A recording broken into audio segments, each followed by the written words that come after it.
Hello people, and welcome to Crypto Exposed.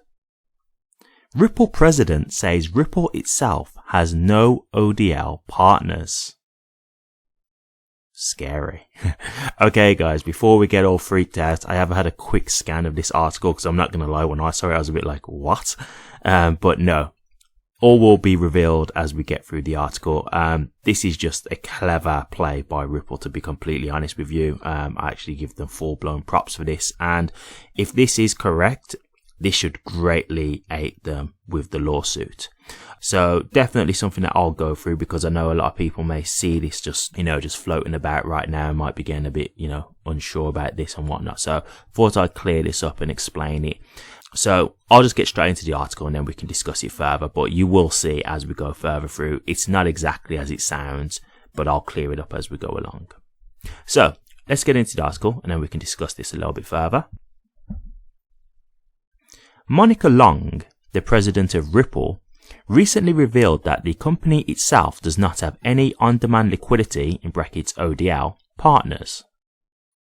This disclosure came in Ripple's latest filing, which sought to oppose the SEC's motion for remedies and entry for final judgment.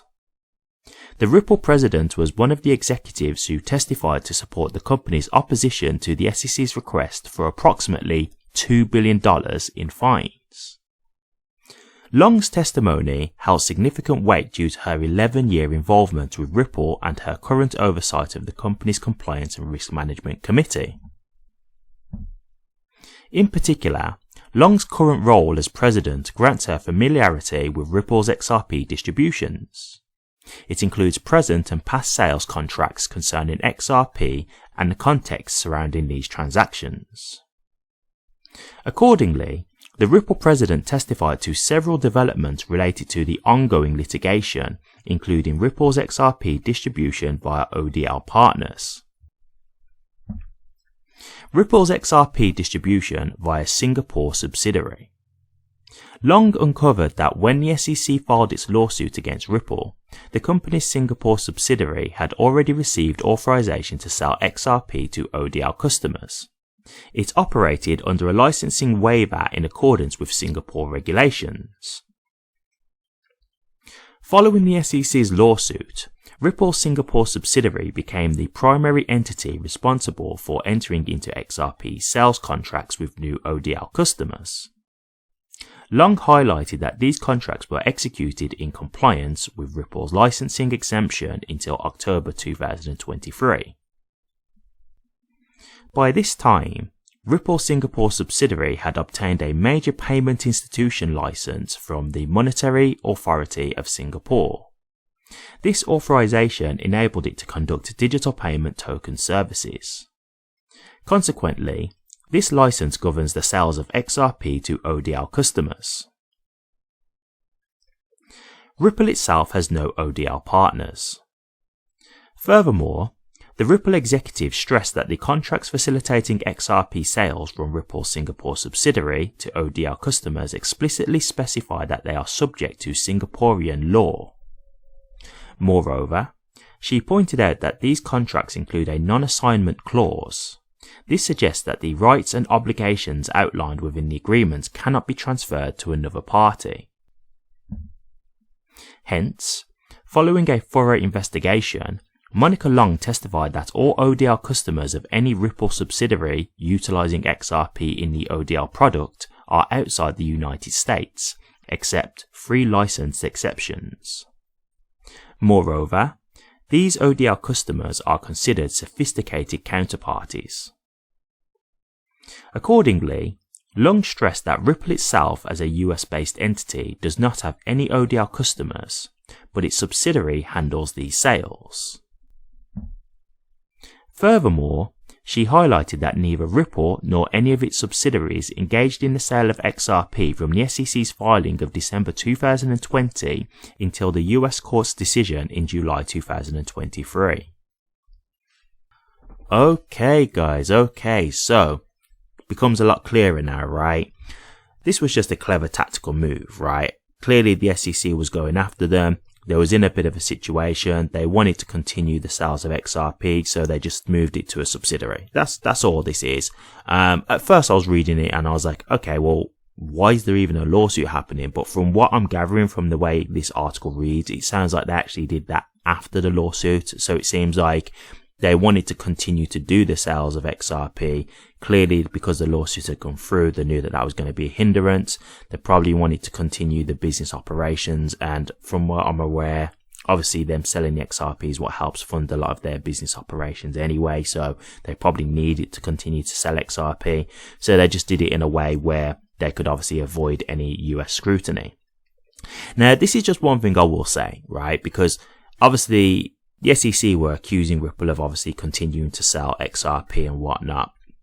Now, I don't know if they were aware that they was doing this through the Singapore license, etc., the subsidiary in Singapore.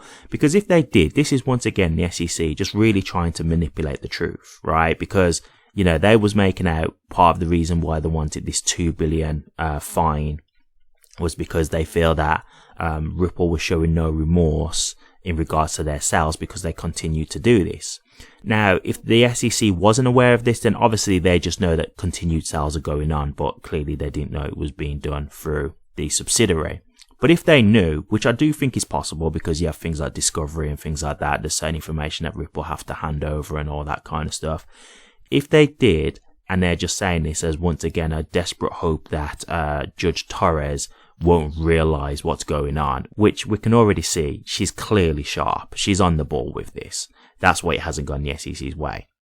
So if they really are just trying to insult her intelligence like this again, then, I mean, geez, they're just not letting up. But I'll be honest with you, I'm not completely sure if this is something that they was aware of. It might be that they just knew that there was continued sales, but they wasn't aware it's a subsidiary. So I'm just not going to really give any kind of level of thought to that too much because I really don't know. So I'd just be guessing, which is pretty much pointless really. But yeah, in terms of what they've done here, this is a clever play, and this is just something that hopefully will lower down the potential fine, right? Because part of the SEC's argument was they were relentless in continuing to sell XRP.